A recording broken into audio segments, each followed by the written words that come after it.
Good morning friends, সকাল 9টা বেজে গিয়েছে এবং আমিও আমার 40তম এপিসোড নিয়ে হাজির হয়ে গেছি তোমাদের সামনে। এর আগের যে এপিসোডগুলো, সেই এপিসোডগুলোর মধ্য দিয়ে আমরা প্রেজেন্ট টেন্সের যে নানা রকম যে ফর্মসগুলো রয়েছে, মানে simple present tense, present continuous, present perfect continuous যেমন জেনেছি, তেমনি জেনেছি পাস্ট টেন্সের সম্বন্ধে।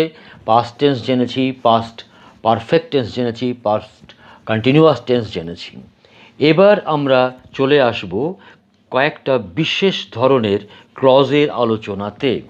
যেমন ক্লজেস অফ পারপাস থাকে, ক্লজেস অফ কম্প্যারিজন থাকে, clauses of reason, time, result, concession, এই নানান রকম যে ক্লজ, সেই ক্লজগুলোর একটা বিশেষ বিশেষ ফর্ম হয়। বুঝতে পারছো?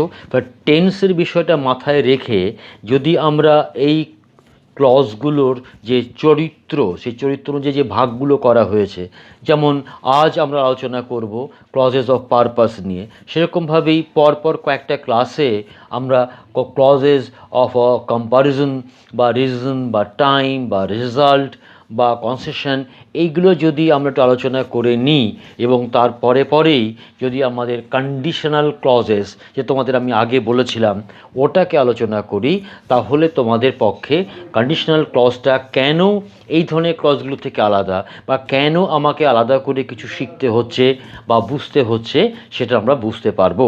তো ওকে, লেট আস স্টার্ট। আমরা শুরু করি।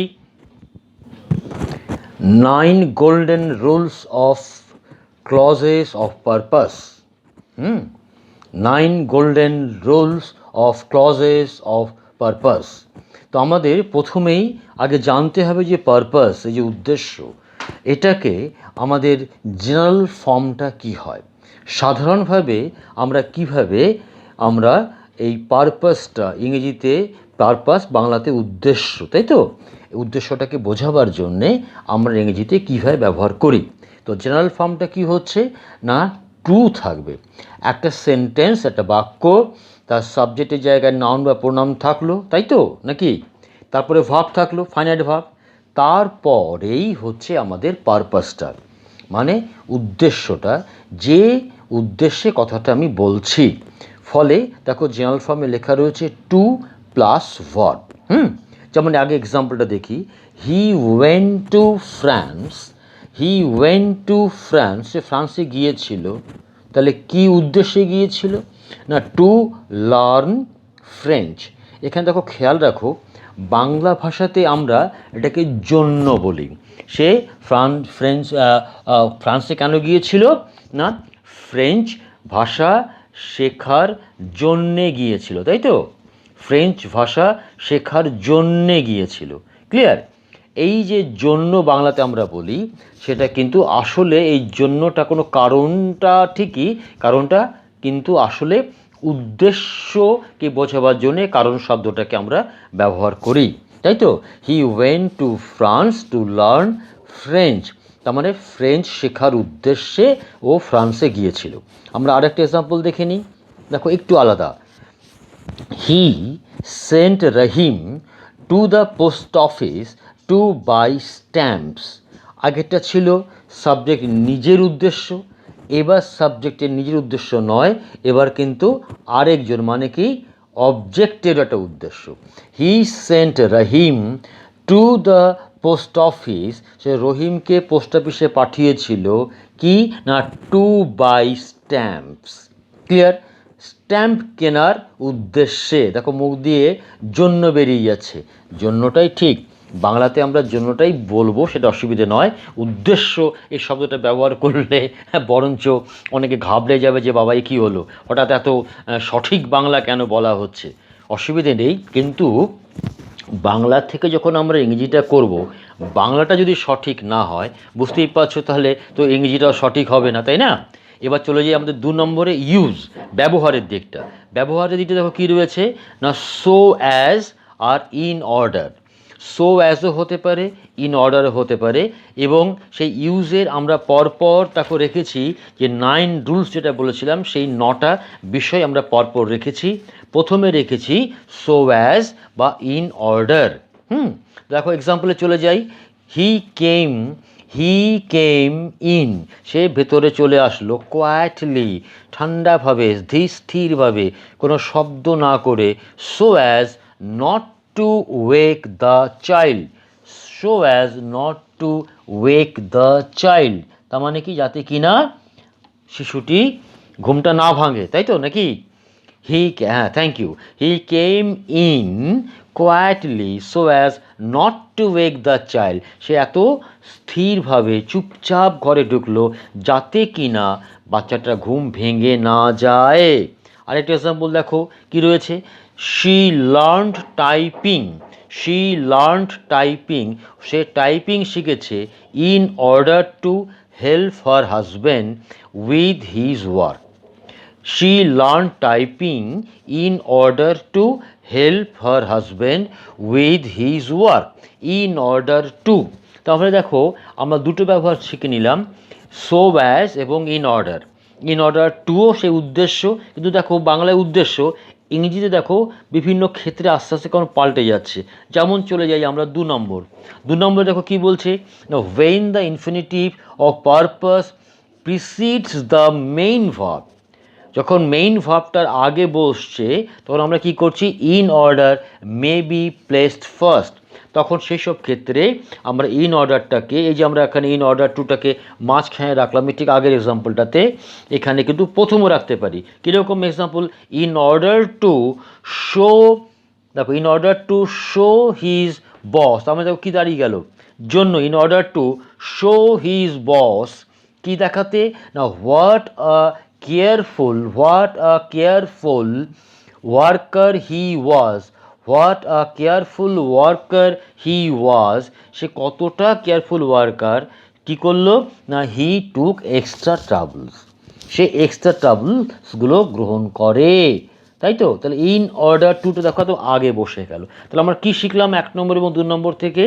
1 নম্বর থেকে শিখলাম সো অ্যাজও হতে পারে, ইন অর্ডার টুও হতে পারে শিখেছি, এবং ইন অর্ডার টু বা সো অ্যাজ এই দুটোকে আমি মাঝখানে বসাতে পারি। আর 2 নম্বরে আমরা জানলাম শুধু মাঝখানে কেন, আমরা একদম সেন্টেন্সের প্রথমেও বসাতে পারি, কোনো অসুবিধা থাকে না যখন মেইন ভার্বটা থাকছে। In order to show his বস, এই যে শোর থেকে গেল দেখানো, ফলে এই ব্যাপারটা যদি প্রধান ব্যাপার হয়ে থাকে তাহলে আমরা কি করতে পারি না, ইন অর্ডার টুটাকে একদম প্রথমে বসাতে পারি। চলে যাচ্ছি আমরা 3 নম্বরে। 3 নম্বরে দেখো কি বলা হচ্ছে ফর ব্যবহার করো, তারপরে যদি জিরান্ড ব্যবহার করো তাহলে কি মানে দাঁড়াবে না, general purpose of a thing, general purpose of a thing, তাই তো? আমি সাধারণভাবে কোনো বিষয় সম্বন্ধে যদি বলতে চাই তাহলে ফর, এই যে জন্য, যেটা বাংলা আমরা বলি, দেখো মিলে যাচ্ছে কিন্তু একটু পার্থক্য, দেখো আবার জিরান্ড এসে গেল, যেটা আমরা শুরু করেছিলাম টু তারপরে ভার্ব, তার মানে ইনফিনিটিভ দিয়ে, এখানে কিন্তু দেখো জিরান্ড হয়ে গেল, একটু আলাদা তো হবেই, তাই না?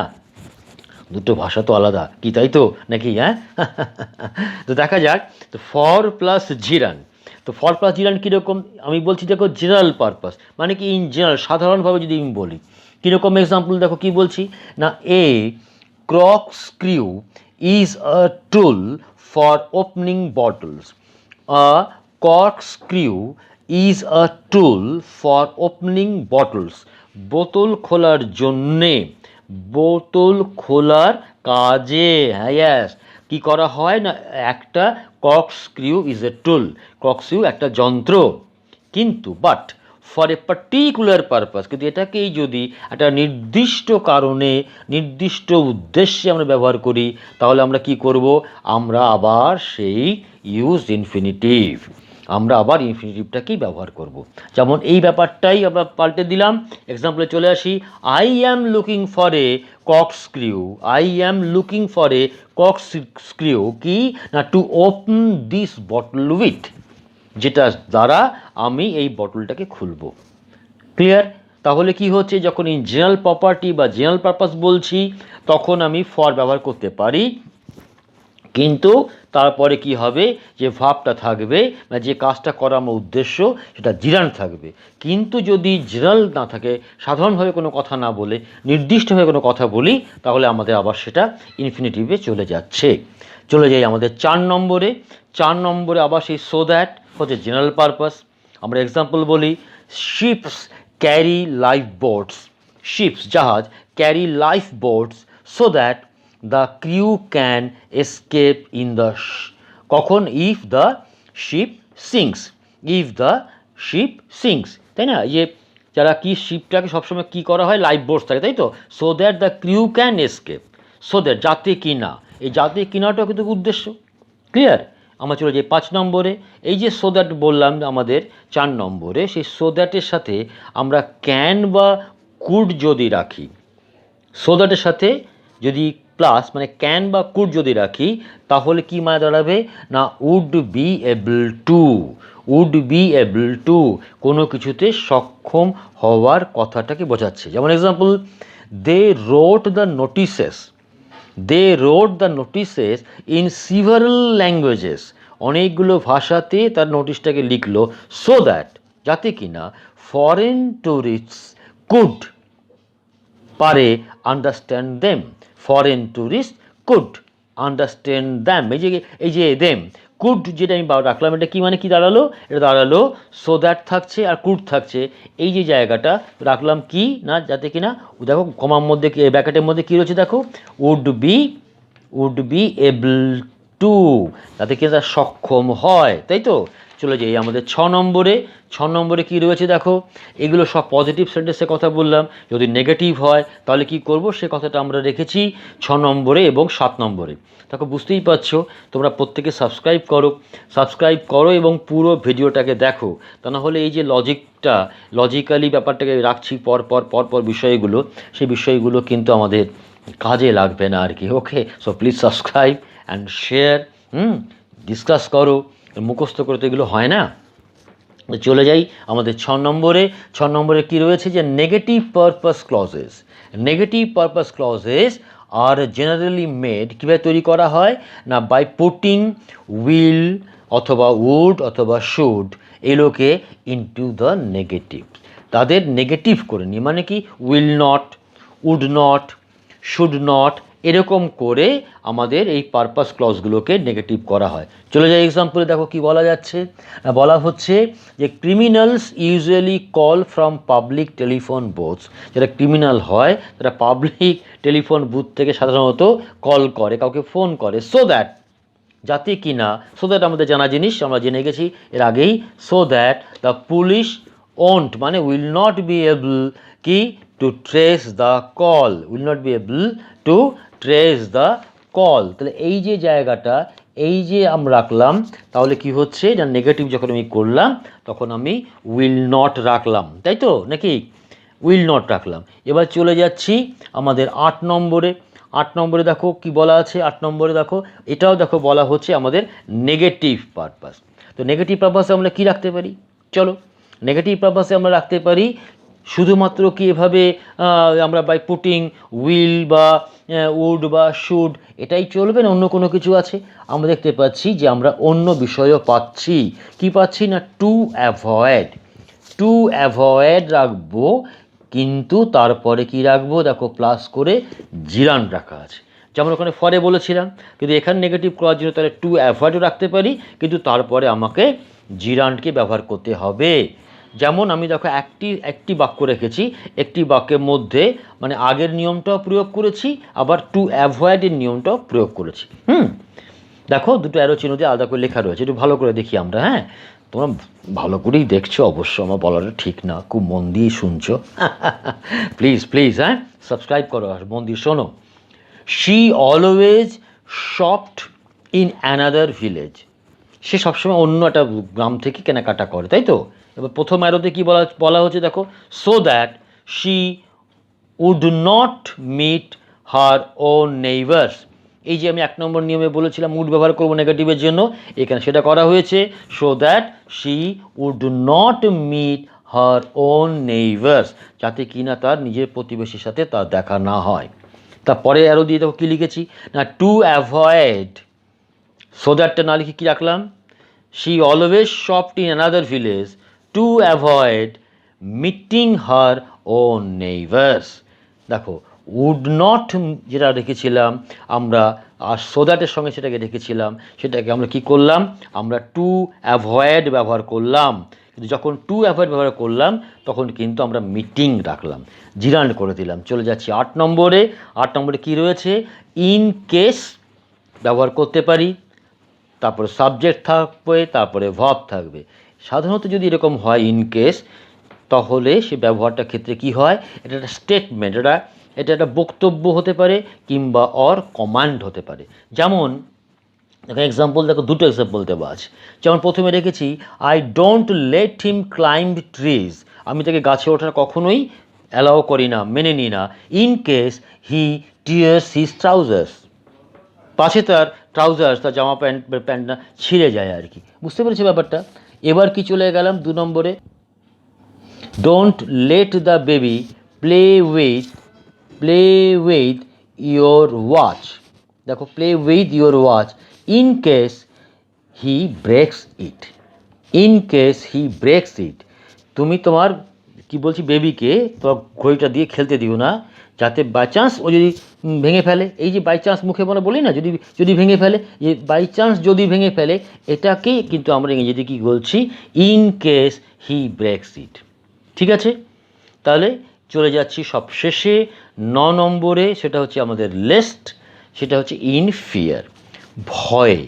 এবং সেখানে কি হয় না, অলওয়েজ ফলোড বাই শুড, সব সময় তারপরে শুড হবে।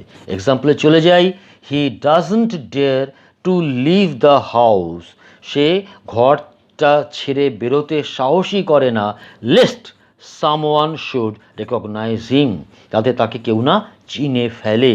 দেখো এই যে কথাগুলো, এই কথাগুলোর মধ্যে কিন্তু একটা পারপাসের ব্যাপার থেকে যাচ্ছে, যাতে কিনা তাকে কেউ চিনে না ফেলে, যাতে কিনা ঘড়িটা ভেঙে না যায়, যাতে কিনা তার প্যান্টটা ছিঁড়ে না যায়, ঠিক আছে, যাতে কিনা তার নিজস্ব নেইবারের সঙ্গে দেখা না হয়ে যায়। এই যে বিষয়গুলো, এই বিষয়গুলোর মধ্যে একটা নেগেটিভ ব্যাপারটা রয়েছে, ফলে নেগেটিভ ব্যাপারটা আমাদের জানা রইল। আর প্রথম থেকে যে আমাদের পরপর বিষয়গুলো রেখেছি তার মধ্যে থেকে আমরা প্লেন কোনো পারপাস ক্ষেত্রে কীভাবে ব্যবহার করব সেগুলোকে রাখলাম। আর ইন জেনারেল যদি ক্লজ না করি, সিম্পল সেন্টেন্স থাকে, একদম সিম্পল সেন্টেন্স, যেটা প্রথমে আমরা রেখেছি জেনারেল ফর্ম, সেখানে আমরা কি করব না ইনফিনিটিভ ফর্ম, তার মানে কি টু এর পরে ভার্ব রাখবো। ফলে এই যে 9 গোল্ডেন রুলস অফ আমাদের ক্লজেস অফ পারপাস, এটা আমাদের জানা হলো। এরপরেই আমরা পরপর বিষয়গুলো চলে আসবো। তোমার যেমন বলেছিলাম যে comparison, reason, time, result, concession বা কন্ডিশনাল ক্লজ, এগুলো সব পরপর আমাদের চলে আসবে। So please subscribe and share এবং please take care. Okay, by.